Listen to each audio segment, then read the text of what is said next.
Welcome to our channel ABC matric. मैं हूं पिंटू सिंह। दोस्तों, आज हम लोग कक्षा 10 की निर्देशांक ज्यामिति का कॉन्सेप्ट पढ़ने वाले हैं। किस प्रकार से हम लोग निर्देशांक ज्यामिति का तैयारी करेंगे, आज हम लोग यही पढ़ने वाले हैं। तो आइए समझते हैं क्या क्या चीज निर्देशांक ज्यामिति के अंतर्गत आता है और क्या क्या चीजों को हमको जानने की आवश्यकता है। दोस्तों, तो चलिए शुरू करते हैं। दोस्तों, निर्देशांक ज्यामिति का जो सबसे पहला सूत्र है वह है दूरी सूत्र। यह आपको हमेशा दो बिंदुओं के बीच की दूरी को आपको ज्ञात करने में मदद करता है। तो दूरी सूत्र से पहले हम आपको थोड़ा सा परिचय करा देना चाहते हैं 9th क्लास का। उम्मीद है दोस्तों कि आप लोग क्लास 9th में निर्देशांक ज्यामिति पढ़े होंगे। आइए थोड़ा सा उसका जो है रिव्यू कर लेते हैं। तो 9th क्लास में हम लोग जाने थे कोई भी बिंदु अगर दिया रहता था तो उसको हम कैसे दर्शाएंगे एक चित्र के अंदर। तो वही हम लोग जाने थे। जैसे मान लेते हैं कि हमें 2, 3 दे दिया या -3 और 2 दे दिया। इस प्रकार से जब दिया रहता था तो हम लोग उसको इस चित्र के अंतर्गत दर्शाते थे। आइए देखते हैं।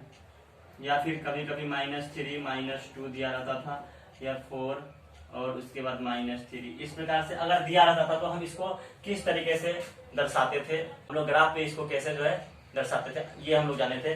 सबसे पहले हम लोग ये जाने थे कि एक्स अक्ष जो होता है उसको हम लोग भुज कहते हैं। एक्स अक्ष के जितने भी बिंदु है उसको हम लोग भुज कहते हैं, ये सबसे पहले जाने थे। और दूसरा बात जाने थे कि वाई अक्ष के सभी बिंदुओं को हम लोग कोटि कहते हैं। ये पहला बात हम लोग जाने थे।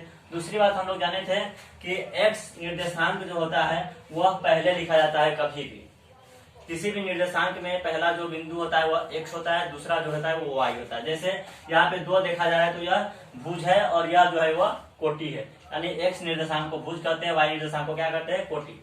और एक्स अक्ष पर वाई का मान 0 होता है और वाई अक्ष पे एक्स का मान 0 होता है। ये हम लोग पिछले क्लास में जाने थे, क्लास 9th में। आइए इसको हम लोग इस पे दर्शा के देख लेते हैं, जान लेते हैं। यह जो बिंदु है दोस्तों हम लोग क्लास 9th में जाने थे कि इसको हम लोग मूल बिंदु कहते हैं, जिसको ओ से डिनोट किया जाता है। यहाँ का निर्देशांक 0, 0 होता है। उसके बाद हम लोग एक निश्चित लंबाई लेकर के इसकी सभी दूरी को हम लोग लिख देते हैं, या आपके ग्राफ में या फिर कॉपी में ऐसे भी आप इसको लिख सकते हैं। हम लोग यह भी जाने थे अक्ष के दाहिने तरफ का जो पार्ट होता है, भाग होता है, उसको हम लोग प्लस में लिखते हैं। बाएं तरफ का पार्ट होता है उसको हम लोग निगेटिव यानी ऋणात्मक लिखते हैं, माइनस में।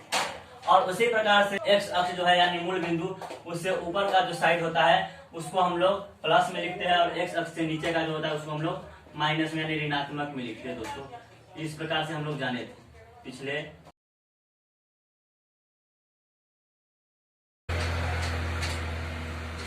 तो आइए ये सभी बिंदुओं को आइए हम लोग ग्राफ पे दर्शाते हैं, कैसे कैसे हम लोग जाने थे। अब यहाँ पे देख सकते हैं आप सब लोग 2 और 3 है।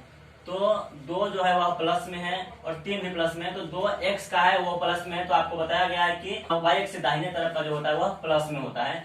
तो वाई एक्स से दाहिने तरफ का प्लस में एक्स निर्देशांक 2 हो गया।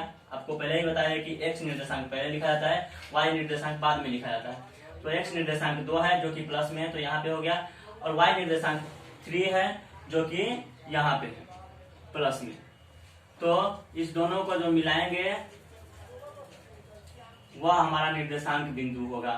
यह जो है आपका 2 और 3 बिंदु हुआ करता था।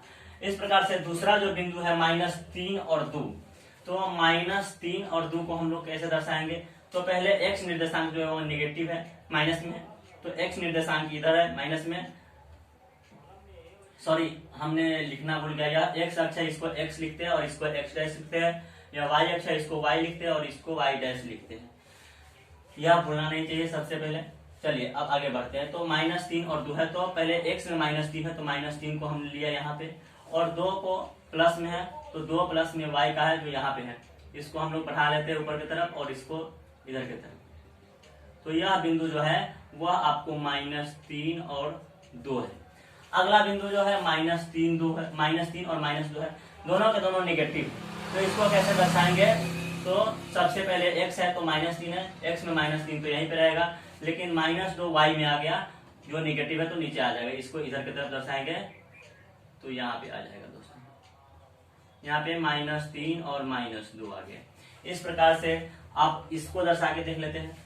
x में 4 है, y में -3 है, तो x में 4 यहाँ पे होगा और y में -3 यहाँ पे होगा। इस प्रकार से इसको हम आगे बढ़ाएंगे।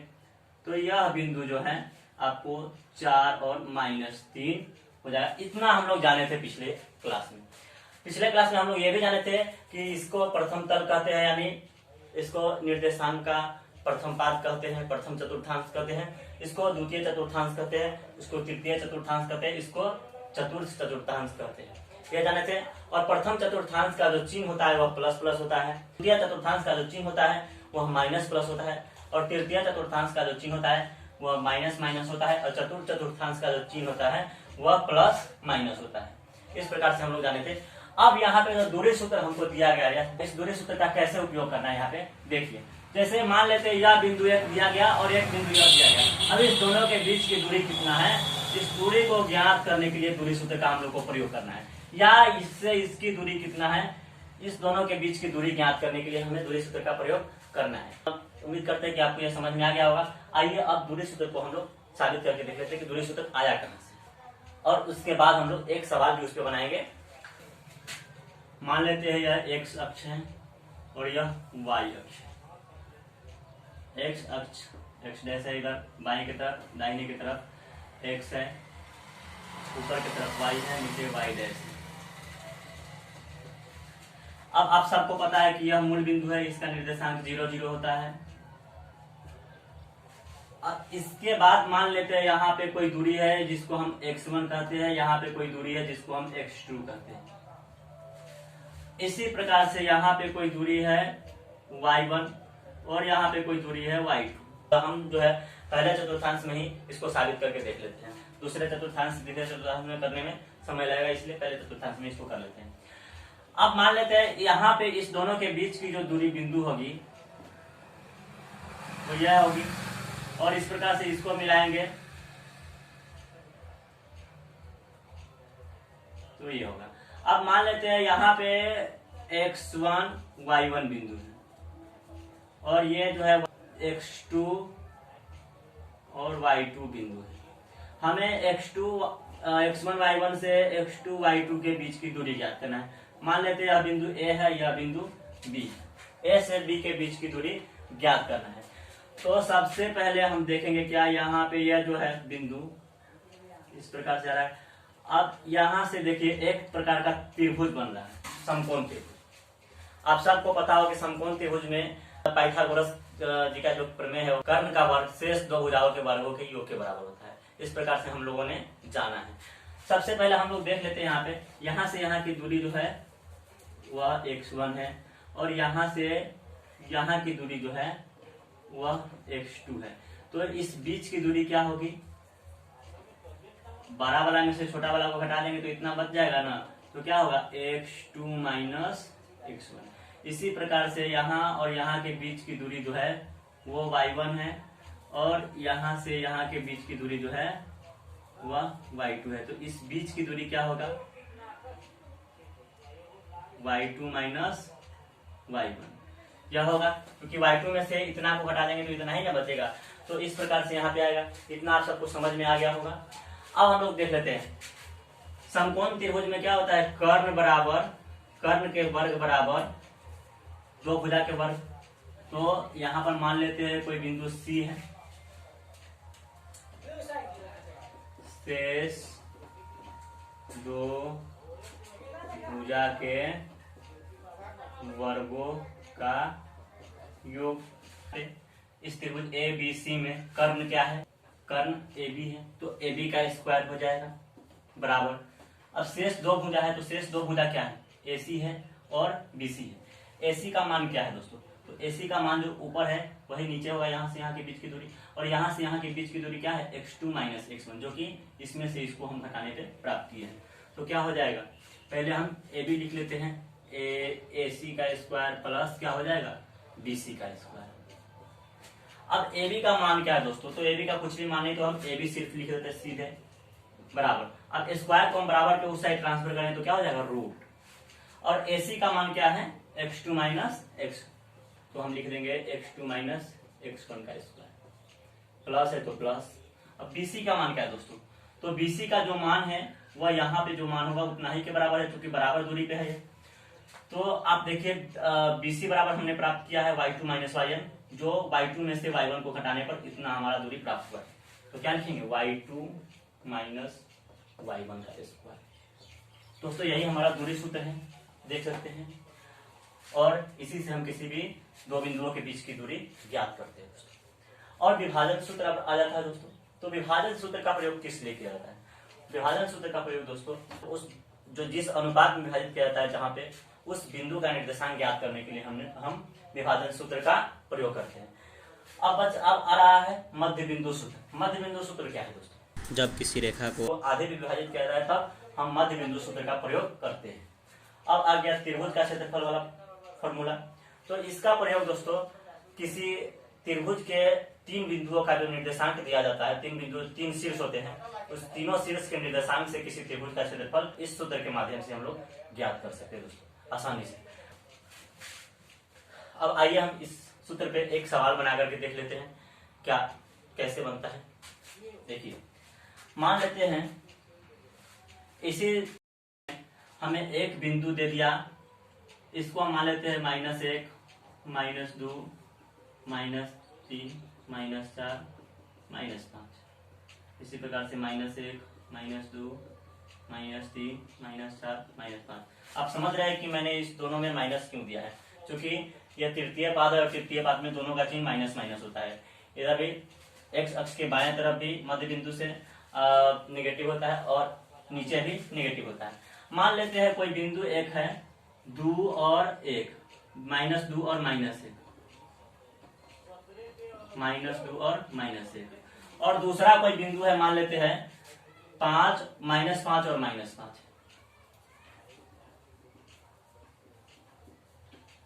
-5, इसका नाम मान लेते हैं x है, इसका y है। अब हमें इस दोनों बिंदुओं के बीच की दूरी ज्ञात करना है। तो कैसे ज्ञात करें, आइए समझते हैं। xy बराबर क्या होगा?